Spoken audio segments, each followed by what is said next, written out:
welcome to Homestead Corner. I'm Jenny, and today we're going to make some sterile saline solution that's shelf stable for your pantry. You'll be ready for those emergencies.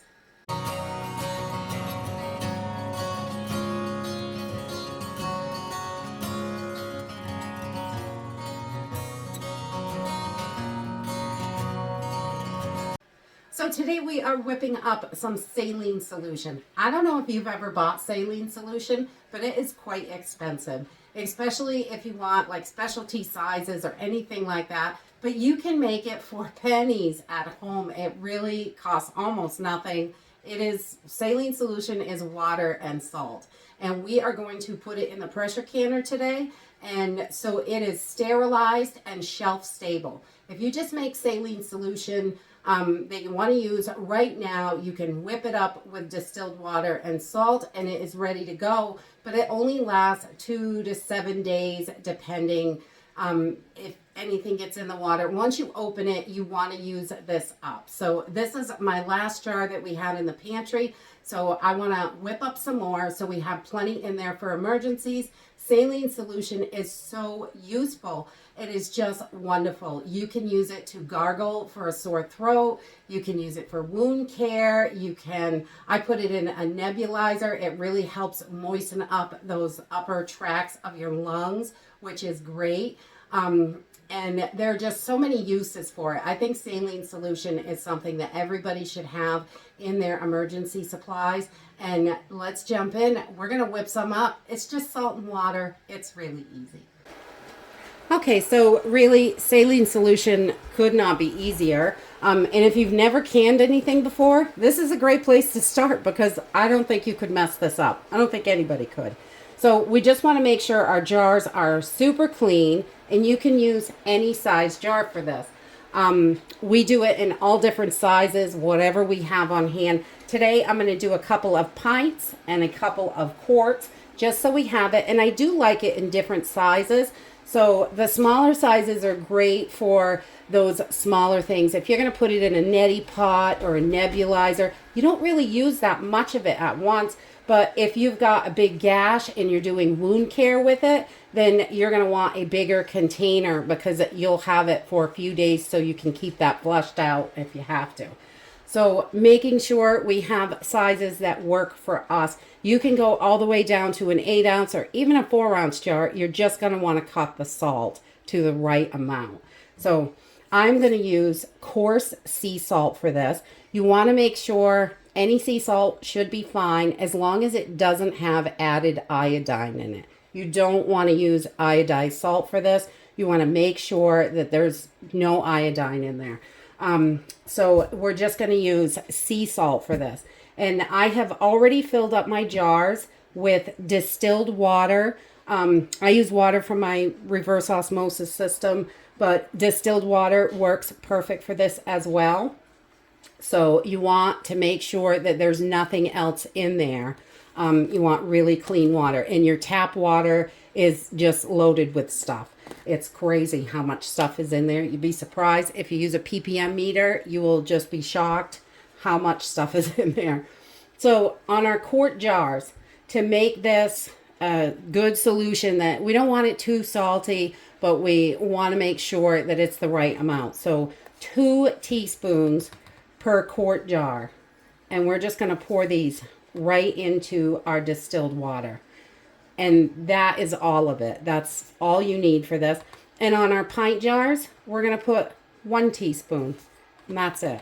So if you've got half pints, use half a teaspoon. Just break it down so you have 2 teaspoons for quarts, 1 teaspoon for pints. 8 ounce jars, I would only put half a teaspoon. Okay, so once we have all our salt in our jars, I'm just going to take a clean paper towel and I'm going to wipe my rim just in case I got some salt on it. I don't want to have any salt stuck to that rim, and I want to make sure that I get a good seal on this. Your saline solution, if you do not put this in the canner and process it, it is only going to be good for a few days. And then it can grow bacteria in there, because of the air and all that stuff. So once we can this, it is going to be sterilized, and it's also going to be shelf stable.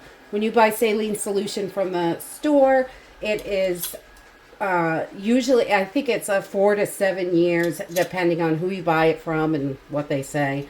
And making it yourself, this is going to be good as, you know, as long as your lids are going to hold up. Probably longer than that store stuff, because we're canning it in glass instead of plastic. So we're not getting any of those little microplastics in there either. So we're just popping our rings on. We don't need to debubble because there's nothing in there. And we got our lids, and we're just going to add our rings, and we're just going to make them finger tight. So I use 2 fingers on the jar, 2 fingers on the lid, and just turn it till it stops. You don't want it too tight because your lids can buckle. And this can be done in a water bath canner or a pressure canner, whatever you have, however you want to do it. I'm going to use a pressure canner today because it's handy, and that's what I have up here. And it only takes about 10 minutes of pressurizing to get these sterilized and ready for the shelf. All right, once we have our lids and rings on, we just want to pop them right into our canner. I'm using a pressure canner today. So I've only put a couple inches. I usually go up to my knuckle. This is a short process. We definitely won't run out of water because we're only going to can this for 10 minutes. So I just usually measure it up to my knuckle, especially if it's a small project. But your canner may tell you exactly, in your book, it'll tell you exactly what it needs. So depending on your canner, it could be a little bit different. And we have all our jars in here, and I'm going to add a splash of vinegar to the water just so my jars don't get cloudy. We want to make sure I can see what's in there. And so just a little tablespoon or so of vinegar is all that I do. And then I'm going to bring this up to pressure. If I'm going to water bath this, I am going to boil the water first. That's the only thing different I would do, is boil that water first. That way you can put the hot water in the hot jars in the hot canner. Unless you want to start from everything cold, and that takes quite a bit longer. But you can do it any way you want. Definitely, it's going to work. And this way, we're just going to get these in here and bring this pressure up to 10 pounds. If you normally have to do 15 pounds because of your elevation, I'd do that. So whatever you normally use, whatever your elevation is, just go with that, and that'll be just fine. So right now we are going to turn this up on high and get this boiling. Once we see a steady stream on our steam vent, once we see a steady stream, then we're going to count that for 10 minutes, and then we'll add our weight. Okay, so once we're getting a good steady stream, I don't know if you can see that, but this is just coming right out. And we have let this steam for about 10 minutes. Then we're going to add our weight to 10 pounds. And I'm going to let this come up to pressure. Once it comes to pressure to 10 pounds, then I'm going to start timing it for 10 minutes. Okay, so once we are done with the 10 minutes of processing, I'm going to let this sit in the canner for 4 to 5 hours. If I do this at nighttime, I just leave it all night, and I will take the jars out tomorrow. I want to keep that heat on those jars as long as possible. So I just leave the weight on, everything just the way it is, turn it off, and let it cool down for at least 4 or 5 hours overnight if you can. And that's it. Saline is so easy to make, and it is essential for your emergency preparedness, I think, because it can be used in so many different ways. You've got it all ready, sitting on the shelf, so it's ready to go when you need it.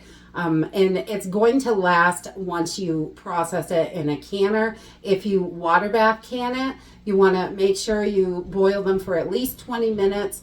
And make sure the water is at least 1 inch over the top, so you're getting a really good seal. You want to make sure these are sealed up good, and make sure you label them, because it looks like water, and if you store any water in your pantry in glass jars, you don't want to drink this. It's not quite as delicious as the other water. It's plain water. It's a little better. But that is it. Saline solution is super simple and easy. Wonderful for those emergency situations or anytime. I really like it for the nebulizer. And, you know, if you're all stuffed up, it's great in the neti pot. There's just so many things you can do with it. I love having it on hand. And this saves a ton of money. And that is it for today. I hope you enjoyed this video, and I hope to see you next time.